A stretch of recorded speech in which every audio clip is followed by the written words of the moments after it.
Hi everybody, it's Joyce Loc from Black Hair Compass, and I am back with a 3-month lock update. Probably the number one thing that has changed is that while I don't necessarily agree with using language that kind of has a negative connotation for our hair, i.e. the ugly stage, like where your hair is looking a little bit unruly and unkempt. My hair is definitely in a stage where it is not looking as uniform and kept as it has been up until this point. I really think that's probably due to just like the natural progression of my hair. It's continuing to mature.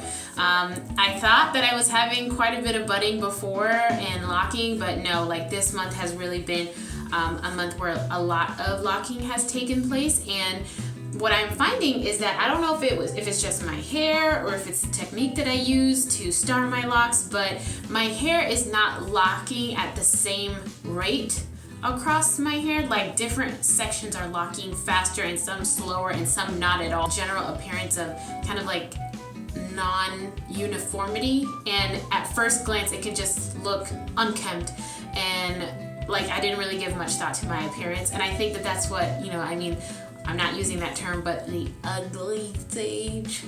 But just to give you an idea of like what I mean as far as, you know, different areas locking at different rates of speed. I have this one lock that, let me see if I can pull it out. You can see just by looking at it that this has not begun to lock at all. Like it has retained its normal curl pattern and it's not locking at all. And then I have a lock that is literally right next to it and it has obviously started locking. Like this is happening all over my head. It just kind of looks not organized. My roots are very puffy. I'm not due for a retightening for a while, probably not until the end of January. So yeah, I can't come to you guys with a, you know, fresh retightening or anything like that. In my last video, I told you that I had some, I guess I can say softer hair that was just not locking, and I put 2 braids in it, and those braids actually held up really well. But I had another problem area over here where it just was not staying in place, and I ended up unraveling what was kind of there and putting it into a finger coil, and it has really held up even through, you know, me submerging my hair in water pretty much almost every other day. So I figured I would do the same thing with these other 2 over here. And because of how nicely it the coils took to my hair, maybe I should have just started my hair like that to begin with. Like maybe doing interlocks throughout my entire hair was a mistake. So for like 2.5 seconds, I considered combing out all of my locks and starting over with finger coils. Like, nah, I'm not gonna do that, because I mean at the end of the day my hair is gonna lock whether I start it this way or start it another way. It's gonna lock, and the only thing that unraveling it and starting as coils would do would be to put me back 3 months. If I could go back, I probably would go ahead and start them with coils.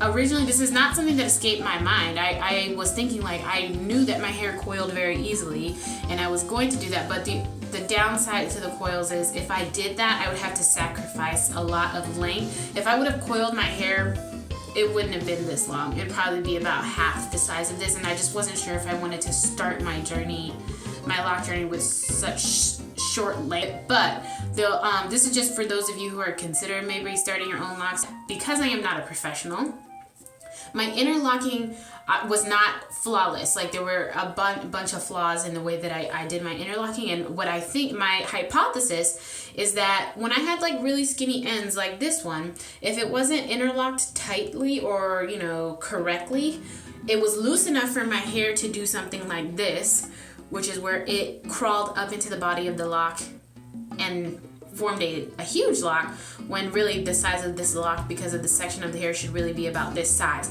And I think that had I done finger coils, that's something that I would have avoided. So that's the only reason that I was like, maybe I should start over with some coils, but I decided to just not do that. And I'll just write it out and see what happens. In my last video, I told you that I accidentally thinned out my own locks with some scissors. What ended up happening, if you hadn't seen my last video, is I ended up cutting some of my roots and it thinned out my locks and I had to combine, blah, blah, blah. The locks that I combined have actually merged pretty well together, but I do have a giant lock, as I told you I would. So most of the locks around my head are about this size, and then I have my giant lock back here. And you can see where at the base I thinned it out with the scissors. So just a natural thickness, and then I accidentally thinned it out, and you can see from here over it's starting to regain some of that thickness from the new growth.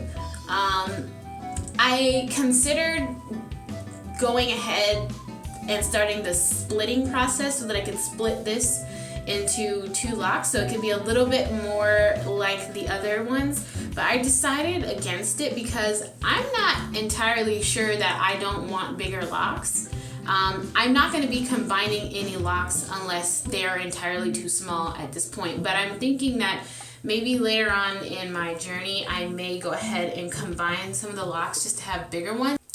In my last video, I did tell you that I felt as though the matting that I was experiencing was reducing, and I originally hypothesized it was because, oh, my locks are maturing and they're like staying in their lane and not trying to marry with surrounding locks. And I do think that that is somewhat happening, but I was able to determine this month that it's not necessarily that my locks are maturing that's causing them to not mat together. It is that after every time I wash my hair, I take the time to pop my locks, and really all that means for me is after I get out of the shower from having washed it with a shampoo, I'll really just hold up all my hair and I will literally pull them down one by one and make sure that they're not attached at the roots or along the length of the locks with other locks, and doing this one by one until I've completed all of my locks has helped me to not see any matting.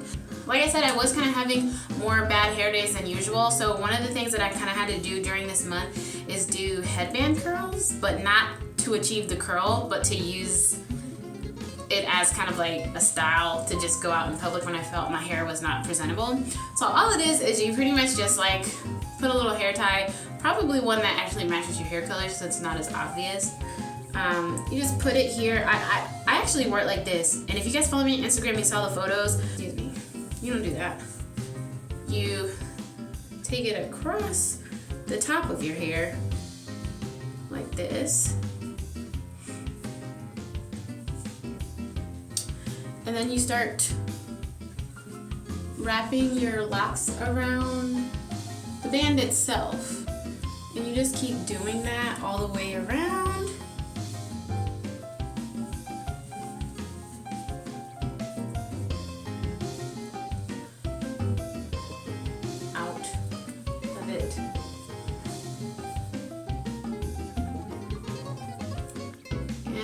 Kind of wear like this if I needed to go somewhere pretty quick.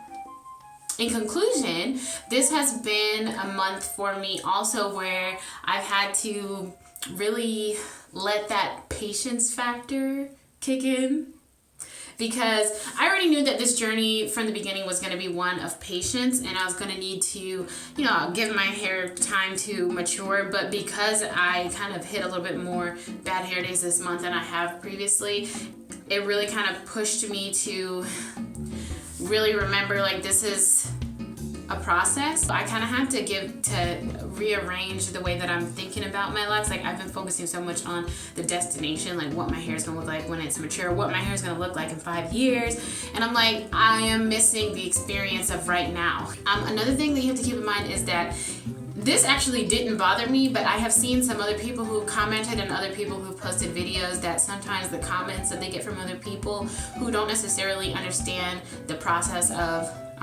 natural dreadlocking, like they don't understand what it is, and they see your hair looking a little bit different than what they're accustomed to, and those comments that they make, which probably are coming just from ignorance and from just not understanding what's going on with your hair, can be really discouraging. You really have to keep in mind where you're trying to go, and not everyone is going to have the same vision as you for what your hair is going to do. A lot of people have asked me, like, why have you locked your hair? Like, your hair was so beautiful before. Like, why would you lock it? And the thing is if I wasn't really convicted about where I'm going, something like that would kind of, you know, make me feel like I made the wrong choice. Or, you know, when family members come and they kind of look at your hair disapprovingly, it can make you feel like, you know, you did something wrong. But the thing is you've got to remember that not everyone is going to share in your vision for your hair, and eventually you're going to get there, and those same people that were like, I don't really know what's going on with it. It will be the same people that are like, oh my God, it's so beautiful. Your hair's so long. And oh my God. So, you know, stay focused. But anyways, that's pretty much it. I'm going to go ahead and take this back out so we can just do some hair shots. And you can see, again, like I said, it's not time for me to retighten my hair. So, you know, my roots are not super obvious, but it's okay.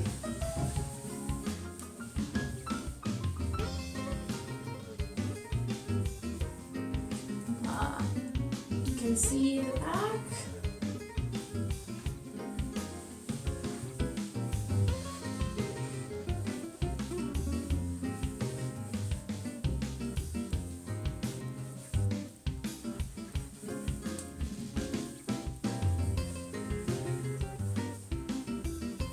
And all right, thanks for checking up with me on my 3-month lock update. I will see you guys in month 4. All right, bye.